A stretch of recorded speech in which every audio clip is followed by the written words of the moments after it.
इतिहास लिखा है इसमें, कुछ खास छिपा है इसमें।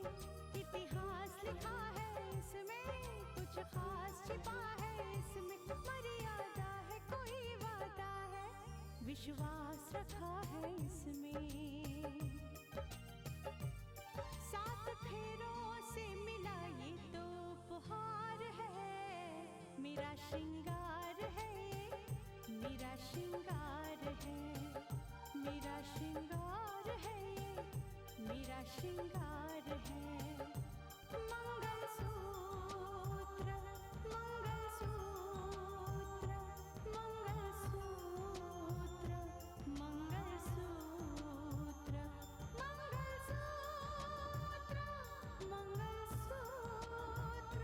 मंगलसूत्र,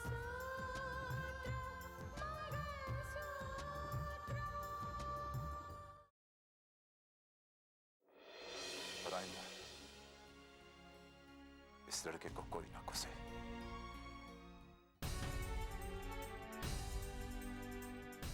आखिरी बार कहता हूं। साक्षी ने ये गलती कैसे कर दी? क्यों हुई ये गलती? आज उसकी गलती की वजह से हमारा सर झुक गया है। साक्षी! साक्षी! मार जा रही है। साक्षी! ये क्या कर रही हो तुम? मार जा रही है मुझे। खैर छोड़िए, मैं खुद ही बता देता हूं, क्योंकि साक्षी किसी और के बच्चे की मां बनने वाली है। किसी और के बच्चे की मां बनने वाली उसे अपने घर की बहू बना दे। देखो मानस, मेरी बात को समझने की कोशिश करो। ऐसे मामले बहुत नाजुक होते हैं। ऐसे मामलों में बहुत सोच समझकर कदम उठाना चाहिए। देखो, अगर हमने ऐसी कोई भी बात कह दी जिससे उसके दिल को ठेस पहुंची और खुदा ना खास्ता उसने कुछ कदम उठा लिया तो क्या करेंगे हम? मेरी बात को समझने की कोशिश करो। देखो, थोड़ा सा वक्त जाने दो। वक्त सबसे बड़ा मरहम होता है। मैं खुद बात करूंगी। थोड़े दिनों के बाद मैं खुद साक्षी से बात करूंगी, आई प्रॉमिस। और क्या हालत बना दी है तुमने। ना ठीक से खाते हो, ना ठीक से सोते हो। तुम्हें पता है मुझे कितनी तकलीफ होती है ये। अच्छा प्रॉमिस करो अभी कुछ खा लोगे। अपना ध्यान रखो मानस। मैं फोन रखूं, मुझे कहीं बहुत जल्दी पहुंचना था। बाद में बात करती हूँ तुमसे।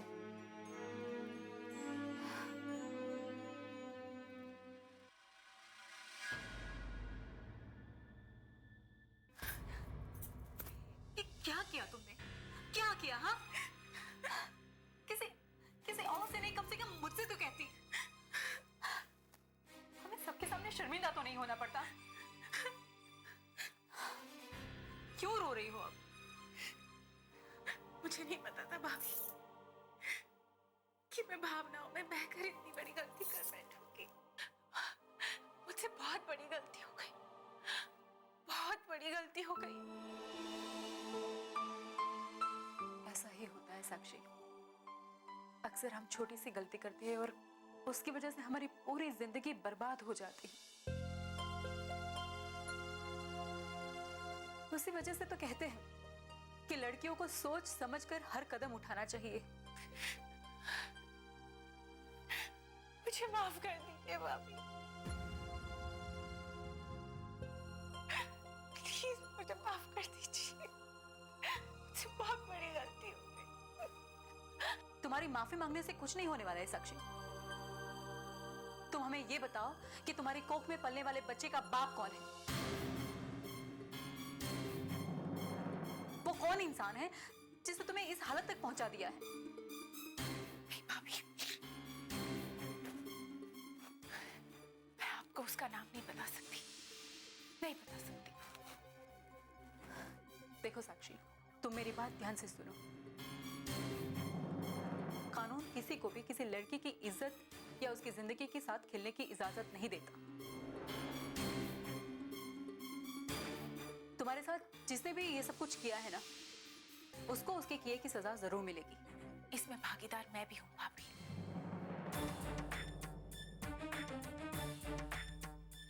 मुझे ही अपने आप को संभाल लेना चाहिए था, लेकिन मैं अपने आप को संभाल नहीं पाई।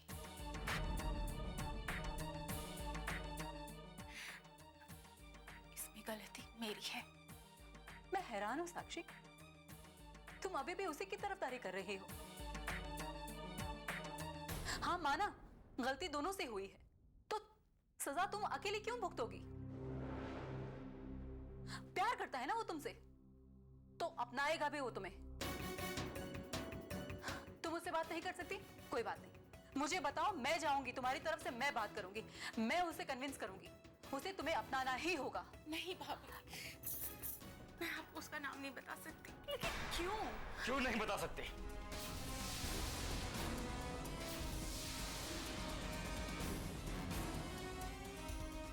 प्लीज मुझे बताने पे मजबूर मत कीजिए। मैं उसका नाम अपनी जुबान पे नहीं लाना चाहती, और वैसे भी अब तो मुझे एक सपना समझ के भूल भी गया है। अब ये किसी के सपने या किसी की ख्वाहिशों की बात नहीं रह गई है, ये मेरे घर की इज्जत का सवाल है। तुम्हें उसका नाम बताना होगा, बताओ। साक्षी, तुम समझने की कोशिश करो। वो जैसे सपना समझकर भूल गया होगा ना, वो सपना तुम्हारी कोख में हकीकत बनकर पल रहा है। अब उसके भूल जाने से बात यहाँ खत्म नहीं होती। नहीं, मैं नहीं बता सकती आप लोगों को नाम, नहीं बता सकती। ये बात अब खत्म हो चुकी है भाभी, मुझे इसके बारे में और कोई डिस्कशन नहीं करना है। साक्षी, साक्षी, साक्षी।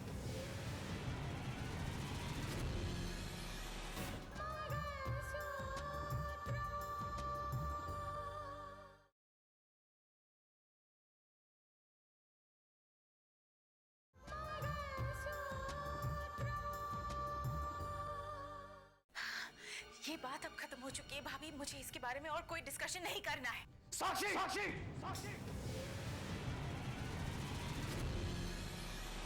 नहीं मानस, अब गुस्सा मत करो, मैं करती हूँ ना साक्षी से बात, मैं समझाऊंगी उसे। आप जाइए, प्लीज जाइए यहाँ से। तो समझाओ इसे रितिका, समझाओ इसे। इस घर का मान सम्मान, इस घर की इज्जत का कोई ख्याल नहीं है इसे। अपनी मर्यादाओं को पहले ही तोड़ चुकी है ये, इस घर की इज्जत को मिट्टी में मिलाना चाहती है। तुम्हें उसका नाम बताना होगा साक्षी, बताना ही होगा, बोलो। मानस प्लीज, मैं करती हूँ ना बात साक्षी से, मैं करती हूँ, प्लीज जाइए आप बाहर, प्लीज। साक्षी, तुम समझने की कोशिश क्यों नहीं करती हो? ऐसे क्या मजबूरी है तुम्हारी? मुझे सच में कुछ समझ में नहीं आता है, तुम उस इंसान का नाम अपनी जुबान पर क्यों नहीं लाना चाहती हो? मेरी मजबूरी आप नहीं समझेंगी भाभी, मुझे उसका नाम लेने के लिए मजबूर मत कीजिए प्लीज, मैं आपको नहीं बता सकती। साक्षी, तुम्हें समझाना नामुमकिन है।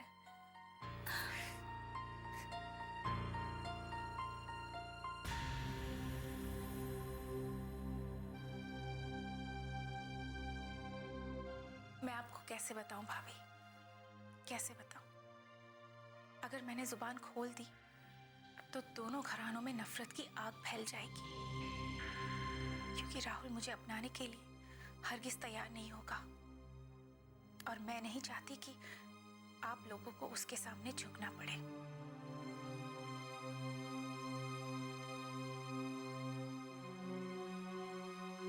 साक्षी की गलती हमारी बदनामी की वजह बन चुकी है, और वो शख्स का नाम बताना भी नहीं चाहती है। लेकिन क्यों नहीं बताना चाहती? इस क्यों का जवाब उसी के पास होगा डैड। कुछ समझ में नहीं आता है, क्या चाहती है ये? लगता है खानदान की इज्जत की उसको बिल्कुल परवाह नहीं है, और ये सब आपकी वजह से हुआ है। क्या इस सब का कसूरवार तुम मुझे ठहरा रहे हो? कसूरवार आप नहीं तो कौन है डैड? उसे इतना लाड़ प्यार किसने दिया, आजादी किसने दी? आज जो कुछ भी हो रहा है ना, उसी आजादी का नतीजा है। मानस प्लीज, गलतियां तो किसी से भी हो सकती है ना, और इसके लिए किसी और को जिम्मेदार ठहराना अच्छा नहीं है। मैं ये सुनना नहीं चाहता हूं रितिका, मैं सिर्फ ये जानना चाहता हूं कि साक्षी के दिल में क्या है। मानस प्लीज, हम सब सबको शांति से काम लेना होगा। ऐसे मामले में गुस्से से काम नहीं लेते हैं, बात और बिगड़ जाएगी। और फिर पापा, आपने देखा ना, साक्षी ने एक बार अपने आप को खत्म करने की कोशिश की। मैं नहीं चाहती कि आगे भी ऐसा कुछ हो। हाँ, कह तो तुम बिल्कुल ठीक रही हो बहू, लेकिन क्या करें?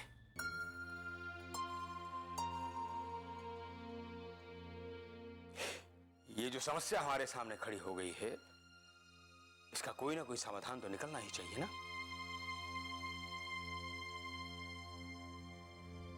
और मेरे ख्याल से इसका समाधान सिर्फ एक ही होगा कि ये साक्षी जिसके बच्चे की मां बनने वाली है, उसी के साथ उसकी शादी कर दी जाए। लेकिन डैड, ट्राई टू अंडरस्टैंड, ये सब तब पॉसिबल है जब साक्षी हमें उसका नाम बताएगी।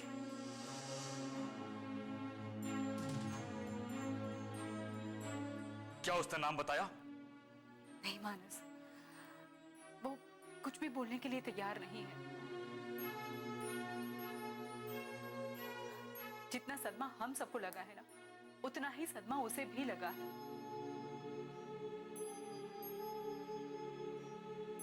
और ऐसे में उसे कुछ भी पूछना, उस पर दबाव डालना अच्छा नहीं होगा।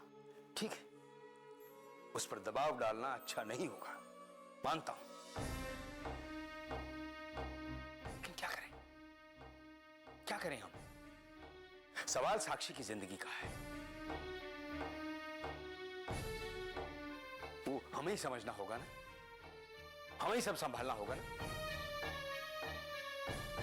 देखो भाऊ, जैसे भी समझाना है उसे समझाओ, उसे पूछो कि उस बच्चे का बाप कौन है और क्यों नहीं बताना चाहती वो उसका नाम।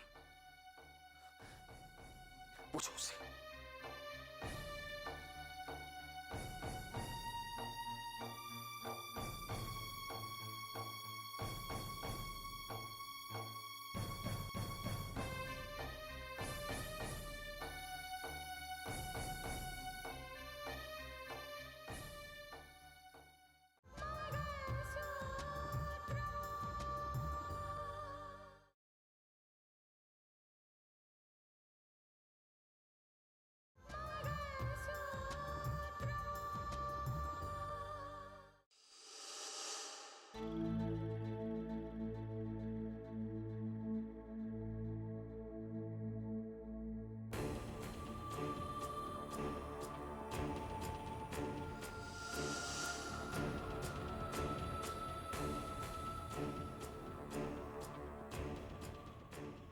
साक्षी मां बनने वाली है, जाहिर सी बात है कि वो मेरे बच्चे की मां बनने वाली है। लेकिन अब मैं भी उसके ऊपर रहम नहीं कर सकता।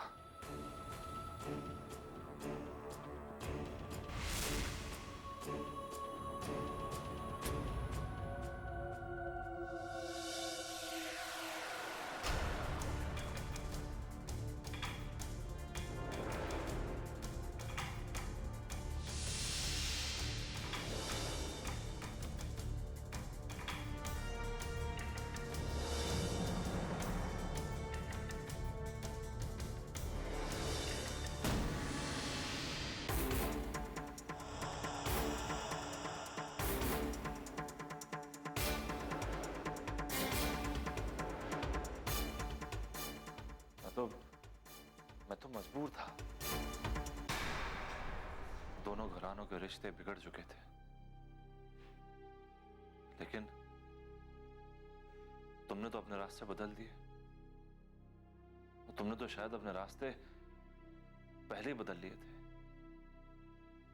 वरना ऐसा क्यों होता कि मैं तुम्हें बार बार फोन करता और तुम मुझसे ठीक से बात भी नहीं करती। इतनी कम मुलाकातों में ही मैं तुमसे प्यार करने लगी हूँ। हाँ राहुल, मैं तुमसे प्यार करती हूँ।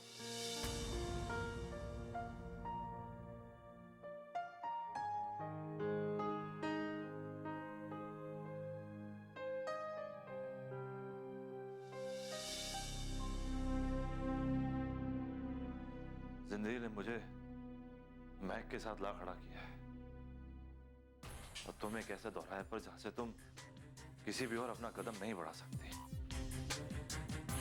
और अपनी और कदम में तुम्हें बढ़ाने की इजाजत नहीं दे सकता, क्योंकि अब मैं भी महक से प्यार करने लगा हूं और मैं उसका दिल नहीं तोड़ सकता। ये बात अगर माँ और पापा को पता ना चले तो ही अच्छा है, वरना ये इस हद तक बढ़ जाएगी कि जिसका अंदाजा तुम भी नहीं लगा सकती।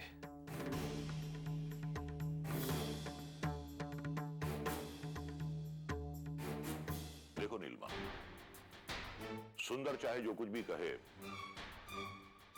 मेरी तो राकेश से बात हुई थी। उसने कहा कि सचमुच उसे गलतफहमी हो गई थी। उसे फंसाने के पीछे रितिका या मनस का हाथ नहीं था। मैं तो पहले से ही ये बात कहती आ रही हूँ। लेकिन राकेश को ये गलतफहमी हुई कैसे? हमें फोन करके ये बातें बताने वाला तो राकेश ही था ना। लेकिन जब राकेश से मैंने इस बारे में बात की तो उसके पास इन बातों का कोई जवाब नहीं था। ईश्वर जाने सच्चाई क्या है। पता नहीं पहले राकेश किसी के दबाव में आकर ये सब कह रहा था या फिर अब किसी के दबाव में आकर कह रहा है। पर मेरा विश्वास तो पहले भी रितिका पे था कि वो ऐसा नहीं कर सकती, और आज भी ये बात मानने के लिए मेरा मन तैयार नहीं है। अगर राकेश को फंसाने के पीछे रितिका और मानस का हाथ नहीं है तो फिर किसका हाथ रहा होगा? वही जिसका नाम सबसे पहले आया था, गुलशन शाह। हाँ, इस सच्चाई तक तो हमें पहुंचना ही होगा। अब राकेश के साथ लॉकअप में तो इतनी बातें हो नहीं सकती हैं, और ना ही वो हमारी सारी बातों का जवाब लॉकअप में दे पाएगा। अब हमारे लिए जानना जरूरी यह है कि इतने दिन तक राकेश कहां रहा, क्यों छुपा रहा, और उसकी इस गलतफहमी की वजह क्या थी। मैं तो भगवान से यही प्रार्थना करती हूँ कि मेरा बेटा जल्दी से जल्दी लॉकअप से छूट के वापस घर आ जाए। एक बार वो घर आ जाएगा ना तो सब सवालों के जवाब मिल जाएंगे हमें। हाँ, ठीक कह रही तुम। इसके लिए हमें राकेश की रिहाई की कोशिश करनी होगी। आज भी रितिका के बारे में सोचती हूँ तो ऐसा लगता है कि हमने उस बेचारी के साथ बहुत नाइंसाफी की है।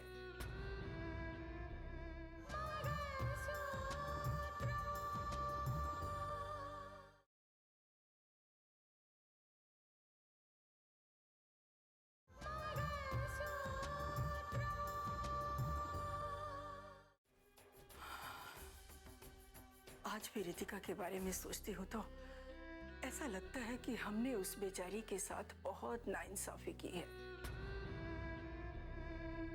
नाहा कि हमने उस पर इल्जाम लगा दिया जबकि वो सच्ची थी। अगर वो गुनहगार होती तो राकेश की मौत की खबर आने के बाद भी वो कभी उसे बेगुनाह साबित करने का प्रण न लेती। अब किसकी बात पर भरोसा करें ये तो समझना बहुत मुश्किल है। अगर रितिका पर भरोसा करते हैं तो उसने तो उंगली सुंदर पर भी उठाई थी। गुलशन भाई, कहीं ऐसा ना हो कि मामला उलझ जाए। और ये बात मैं इसलिए कह रहा हूं क्योंकि रितिका अपनी चाल में कामयाब हो चुकी है। हमें तो गिरफ्तार करने से नहीं, बचा कौन? ले देकर जमाल को गिरफ्तार करना चाहती है, क्योंकि वो अच्छी तरह जानती है कि जमाल मेरा और आपका आदमी है। उसे गिरफ्तार करके वो उसे हमारे खिलाफ सबूत के तौर पर इस्तेमाल करना चाहती है। कहानी, हाँ बिल्कुल गुलशन भाई, जो कह रहा हूं वो सुनिए। अगर जमाल गिरफ्तार हो गया तो ये मामला हमारे लिए और भी संगीन और पेचीदा हो जाएगा, और उसकी गिरफ्तारी को बचाने का हमारे पास कोई रास्ता भी तो नहीं है। देखिए, एक तरफ तो हम विपिन को राकेश बनाकर सामने ला रहे हैं और दूसरी तरफ अर्जुन का मुद्दा कायम है। राकेश की गिरफ्तारी को लेकर अर्जुन भी बेहद परेशान है कि नकली राकेश कहां से आ गया। नहीं ऐसा ना हो कि अर्जुन रितिका के सामने राकेश बनकर हाजिर हो जाए, तब तो गुलशन भाई हमारा सारा खेल ही खत्म हो जाएगा। वो अर्जुन वहां पहुंचना नहीं चाहिए, कुछ करना होगा। अरे नहीं पहुंचना चाहिए तो मुझे भी पता है, और उसे पहुंचने भी नहीं दूंगा। अपना है ना मुछड़, वो कुंदन उसे लगा रखा है उसके साथ, पल पल की खबर मुझे देता रहे। लेकिन जब से विपिन का बयान सामने आया है ना, अर्जुन इस बात को लेकर परेशान है। उसकी सोच कहां तक जा रही है या उसका अगला कदम क्या होगा, ये जानना बहुत मुश्किल है। अब खैर आप फिक्र ना करें, जो कुछ करना है वो तो मुझे ही करना है। मैं देखता हूं कि आगे क्या किया जाए इस बारे में। मैं आपको फोन पर इस बात की इत्तला देता रहूंगा। जी ओके।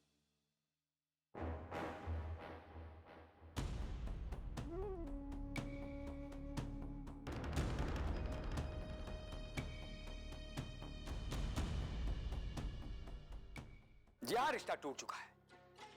और वो रिश्ता क्यों टूटा है ये क्यों जानना चाहते हैं आप? हा? क्यों? देखिए, इसमें राकेश वाला कोई मामला नहीं है, ना किसी और बात से इसका कोई ताल्लुक है। जी आप मेरी बात सुनिए ना। देखिए, ये हमारा घरेलू मामला है, इसमें दखलंदाजी मत कीजिए आप। तो हम भी मीडिया से हैं। मीडिया का मतलब ये नहीं है कि आप किसी के घरेलू मामलों में दखलंदाजी करेंगे। Thank you. अरे वो आदित्य प्रताप सिंह के घर के साथ जो रिश्ता ढूंढने वाला था, वो मीडिया को पता चल चुका है कि रिश्ता टूट गया है। लेकिन यार ये बात छुपने वाली थी भी नहीं। पिछले कुछ दिनों से हमारा परिवार हर वक्त सुर्खियों में है।